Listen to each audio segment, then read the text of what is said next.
जय श्री राम दोस्तों, मैं सुमन कंवर, मेरे चैनल में आपका स्वागत है। आप लोग बहुत अच्छे होंगे और भगवान से ये आशा करती हूँ कि आपके जीवन में ढेर सारी खुशियाँ आए। आप लोग बहुत अच्छे हों, मैं भी बहुत अच्छी हूँ। और मैं आज बताऊँगी आपको कि हनुमान चालीसा का संकल्प लेके पाठ करने से हमें क्या फ़ायदा होता है, तो उसके बारे में। क्योंकि मैंने भी संकल्प लेके किया तो मेरी भी मनोकामनाएं पूरी हुई, तो मैंने सोचा कि क्यों ना मेरी बहनों के साथ में इसको शेयर करूं। कुछ बहनें हैं, उनके भी जीवन में मान लो कुछ ना कुछ दिक्कत होती हैं। परिवार में, गृहस्थी में हम रहते हैं तो कुछ ना कुछ दिक्कत तो चलती ही रहती है।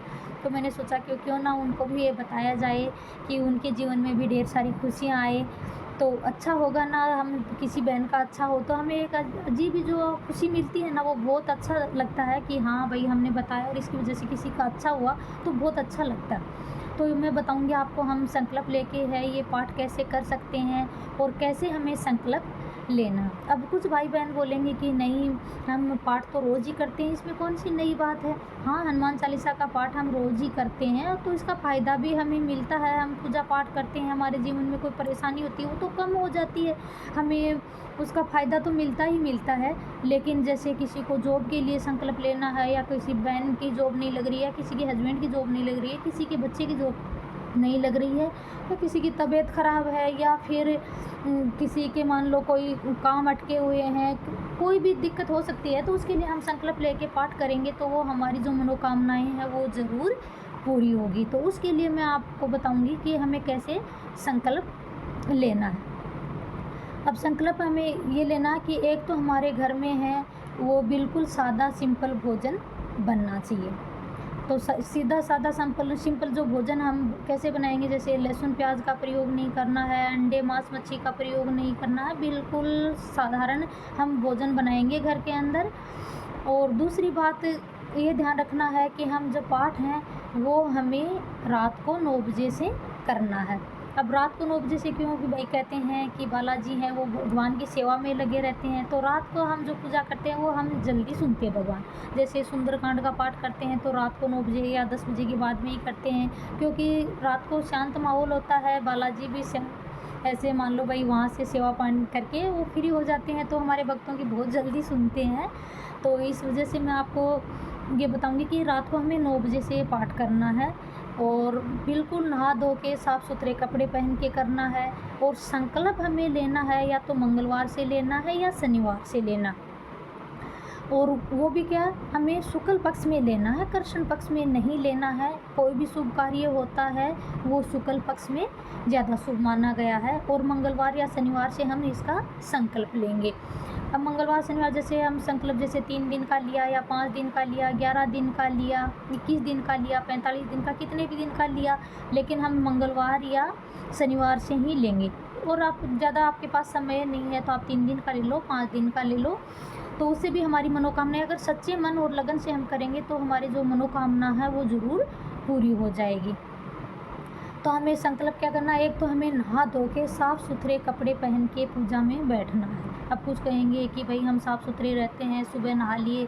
हाँ, अपन लेट बात में जाते हैं, छोटे घर में बच्चे होते हैं तो हम नापाक हो जाते हैं, तो हम नहा धो के साफ़ सुथरा पूजा है वो हमेशा साफ़ सुथरे कपड़ों में हम संकल्प लेके कर रहे हैं, तो साफ़ सुथरे कपड़े होने चाहिए। नहा धो के स्वच्छ होके ही, बिल्कुल स्वच्छ होके हमें ये पूजा करनी है।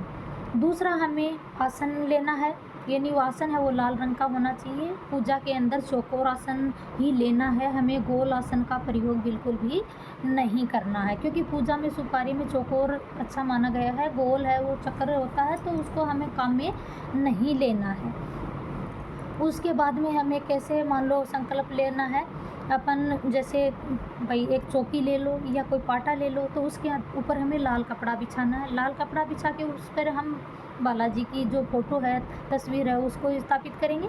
उसके बाद में हम गणेश जी हैं तो गणेश जी को भी स्थापित करेंगे, क्योंकि गणेश जी के बिना तो कोई काम संपूर्ण होता ही नहीं है। सबसे पहले है वो गणेश जी की पूजा मानी गई है। सर्वोपरि कोई भी शुभ काम करते हैं तो हम गणेश जी की पूजा ज़रूर करते हैं। अब पूजा में हमें क्या क्या सामग्री चाहिए वो भी मैं आपको बता देती हूँ। एक तो हमें जल का पात्र चाहिए होता है, भगवान को भोग लगाने के लिए हमें भोग की ज़रूरत होती है। एक हमें लेना है भोजपत्र, और फूल लेने हैं। अब फूल है वो लाल रंग के लेने हैं हमें, जैसे गुलाब का ले लो या कोई और कोई लाल रंग का कोई भी फूल हो तो वो आप ले सकते हैं पूजा के अंदर। प्रसाद में क्या लेना है, जैसे अपन गुड़ चने का ले सकते हैं, काजू बादाम का ले सकते हैं, या किशमिश ले सकते हैं, बूंदी का ले सकते हैं, लड्डू का ले सकते हैं। और भोजपत्र है तो उस पे हमें जो अपनी विश है वो लिखनी है।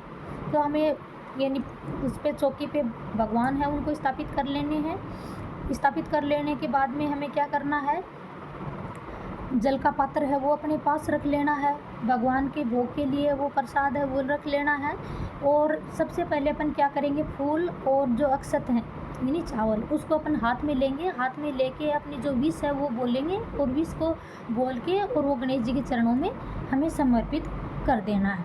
उसके बाद में क्या करेंगे, भगवान को भोग लगाएंगे। भोग लगा के और उसके बाद में हम जल है, घी का दीपक भी जलाना हमें। उस जो के ऊपर घी का दीपक है, या तो आप घी का जला लें या चमेली के तेल का भी आप जला सकते हैं, क्योंकि हम अग्नि और जल दोनों को साक्षी मान के ये हमें संकल्प लेना है। तो घी का दीपक जला लिया। घी का दीपक जलाने के बाद में हमें जल है तो वो हमें सीधे हाथ में लेना। सीधे हाथ में जल लेके, और जो हमारी जो नाम है हमारा, भाई ये मेरा नाम है, ये गोत्र है। आप अगर वाइफ कर रही है तो मैं उनकी वाइफ हूँ, किसी की बहन कर रही है तो आप बहन बोल सकते हो, या कोई बेटा कर रहा है तो आप उस हिसाब से आप बोल सकते हो कि भाई मेरा ये नाम है, ये गोत्र है, मैं ये हूँ और इस काम के लिए मैं ये कर रही हूँ। मान लो कोई जॉब के लिए है या किसी की तबीयत के लिए है, तो उसको आप बोल के और वो अपनी जो विश है वो बोल के और भगवान के चरणों में उस जल को समर्पित कर देना है। और वो जल का पात्र वो अपने पास रखे रहना देना है। फिर उसके बाद में हमें क्या करना, वो समर्पित कर दिया। अब भोजपत्र के ऊपर हम जो सिंदूर से अपनी जो विश है वो हम लिखेंगे, और विश को लिख के और वो भगवान के चरणों में फोल्ड करके भगवान के चरणों में उसको समर्पित कर देंगे हम। उसको समर्पित करने के बाद में हमें क्या करना है, पहले जय श्री राम जय श्री राम जय श्री राम बोलना है। उसके बाद में हमें क्या करना है, श्री राम स्तुति होती है तो श्री राम स्तुति करनी है। श्री राम स्तुति करने के बाद में हमें हनुमान चालीसा का पाठ करना है। हनुमान चालीसा का पाठ करने के बाद में भी हमें जय श्री राम जय श्री राम जय श्री राम बोलना है।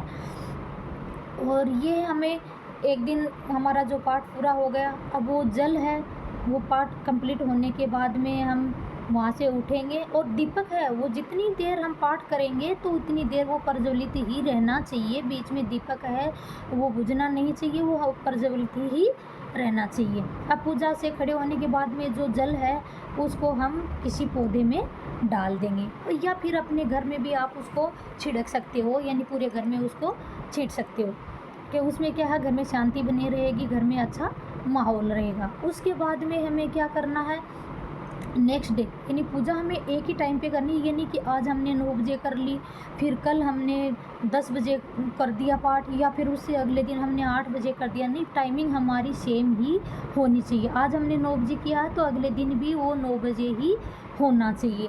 अब कुछ भाई बहन कहेंगे कि भाई खाना खाने से पहले करें या बाद में, वो कोई दिक्कत नहीं है। आप खाना खाने से पहले भी पूजा कर सकते हैं और खाना खाने के बाद में भी कर सकते हैं, इसमें कोई इश्यू नहीं है।